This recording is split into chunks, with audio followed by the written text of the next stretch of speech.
From CBS News Bay Area, this is the Morning Edition. Hey, we made it to Thursday, January 25th. Thank you so much for joining us this morning. So let's get it started, Reed.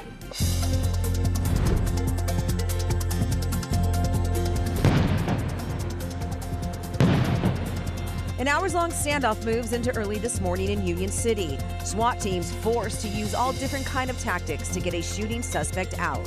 Rather than a moment of silence, I'd like for all of us to give Decky an ovation that he can hear up in heaven. Thank you. An emotional time for the Warriors. The Doves continue the healing process, remembering their friend and assistant coach. People think that being homeless is a simple thing, and it really isn't so simple. It's a question the Bay Area and a lot of the country are trying to tackle: how to deal with the growing homeless population. This couple wants you to see a different side of the story. Are we alive back there, Las Vegas? How we feeling? A cringeworthy moment, an icy reception for the A's in Vegas. It's so awkward. That has got to be the worst feeling right there. Hi, I'm Gianna Franco. Exactly, right? I'm Reed Cowan. And I'm Nicole Columbus, and I feel like I've practiced speeches like that before. When you're making public appearances, you're like, how am I going to get this crowd going? Right. How we feeling? Yeah. And then nothing. Crickets. Worst feeling in the world. That's what we're feeling. Yeah. All right, Sorry, why don't we take a live look outside on this Thursday morning? And this is the view from our Mark Hopkins cam as we say good morning to San Francisco and all of you waking up on this beautiful day. And Jessica, I kind of nerded out in the first hour talking about the full moon tonight, which I'm really excited about because it's the first full moon of 2024. Which is a great thing to celebrate, especially when we're actually going to be able to see it today. Now, today's a mostly clear day. Right now, we're waking up to a little bit of patchy fog throughout the bay, specifically up in the North Bay, but really it's not impacting the surface level too much. And down into the Santa Clara Valley we go as we take our live look right now at the airport down near San Jose. No weather delays. Great news there. We're sitting in the upper 40s and lower 50s. Light winds right now as we wake up and head out the door. And you're so fortunate to live in the Bay Area because we don't have any crazy weather right now. I mean, throughout the states currently, we're still seeing very active conditions. But back here in the Bay, we have light winds, daytime highs warming up as we head into this weekend with sunshine and 70s right around the corner for us. Let's dive into that forecast right now. Here's our weather headlines. Clear conditions at the Golden Gate Bridge as we wake up this morning. Heading into this afternoon, we are starting a dry trend heading into this weekend. We'll see some passing clouds for our Friday and Saturday forecast, but that big warm up is right around the corner, and we're going to notice it a lot here in the Bay Area with our inland spots getting anywhere up to around 72, 73, 74 degrees. But as we take a look this morning, winds are light, temperatures are cool. We are off to a nice mild start heading into this afternoon. We'll get a little bit breezier along our coastline near San Francisco and Bodega Bay with max winds close to around 15 to 20 miles per hour. And it is dry on our first alert Doppler, looking a lot different compared to yesterday, especially during this time. Now we're going to continue to watch these clouds build along the coastline. It's not going to impact us too much as we extend into this afternoon. Tomorrow morning, we can start seeing some light showers up in the North Bay, but that's closer to the Clear Lake region and north. Now, I'm going to time that out for you coming up in our first alert forecast. But for now, G, how are the roads looking out there? Now, a little crowded, Jess, but it's the usual stuff you would expect for the morning commute. Here's a live look at the Bay Bridge. Metering lights are on, and again, dry roadways, so that is certainly helping quite a bit. But as far as crashes go and major incidents, we're still looking pretty good on a Thursday morning. So thankfully, traffic is moving along as it should, as you would expect. Looking here at an overview, and a lot of thumbs up. There's no delays for that area as everyone connects out of the East Bay from 680 down into Fremont and 880. Everything is clear coming off of 580, at least from the Dublin interchange over towards the Castro Valley. Why? Brake lights starting to build southbound 880 into Hayward. We do have those brake lights into the Altamont Pass, but overall, if you're getting up early, getting out the door, you got some time for that extra cup of coffee this morning. Reed? All right, well, it was a long night for police SWAT teams facing down a standoff in Union City. This after a deputy serving an eviction notice took a bullet. That deputy rushed to the hospital while other police tried to get the suspected gunman out of this building. It's over on Dow Avenue.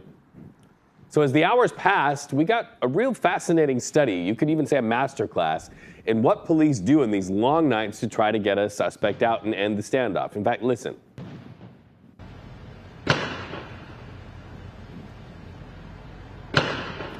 So you hear that repeated bang sound.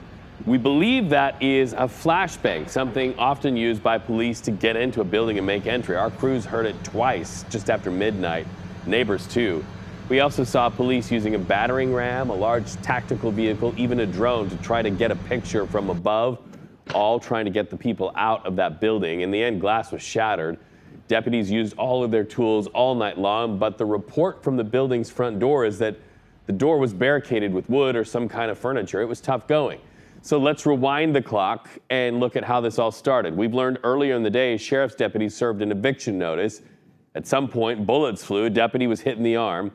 The update on the deputy this morning is positive, apparently out of surgery and in good spirits. Sean Chitness has more details on the standoff from Union City.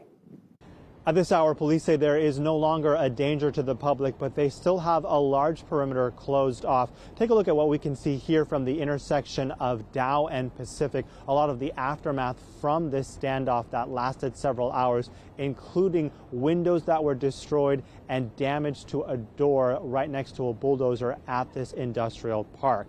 Now, police working with the sheriff's office and really just using this as a reminder about what they face in their job, considering this to be a very dangerous situation. And this morning, we still are trying to get several questions answered, including what was bringing them to this particular area, why they were serving an eviction. We don't know if the suspect or suspects involved were living here or had a business here, but we do understand that Union City Police were able to tell us that they had never had to have their officers be sent out here for any particular call. So we have reached back out to Union City Police to get an update on the situation, including what, if any, arrests were made in this case. We are hoping to get an update from them later in the morning. All right, Sean Chitness, thank you. It's time now for a look at this morning's top stories. The man accused of killing tech executive Bob Lee is due back in court today for an important hearing.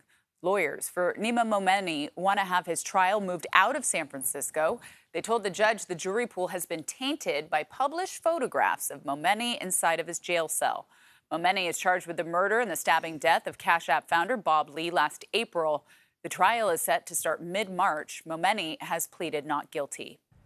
A new speed bump for robo-taxis. San Francisco is suing the California Public Utilities Commission for granting both Cruise and Waymo permits to expand service. The lawsuit is asking the CPUC to reconsider its decision and whether it was compliant with the law. This legal action will not impact Cruise, as the DMV already pulled the company's permits last year after one of its cars hit a pedestrian. However, it could have a major impact on Waymo, which is still operating for profit in San Francisco, even expanding its services to Phoenix. City Attorney David Chu says San Francisco believes that autonomous vehicles will be a beneficial part of our city's future. But in the meantime, while allowing this technology to develop, we must act to protect the safety of our residents and visitors. Waymo says their goal is to make roads safer for everyone and will continue to work in good faith with state regulators and city officials. G? Well, Nicole, let's get a live look right now at San Jose's Manetta Airport this morning. There will be a new addition at the baggage terminal today. The airport is unveiling a new statue honoring its groundbreaking namesake, Norman Manetta. The 6-foot-tall bronze statue, created by a local sculptor, will stand in the baggage claim area of Terminal B. Manetta, the former San Jose mayor, congressman, and U.S. Secretary of Transportation, was the first Asian-American mayor of a major city and the first Asian-American cabinet secretary. City, county, and congressional leaders, as well as Manetta's family, will be part of today's ceremony. It's taking place at 10 o'clock this morning.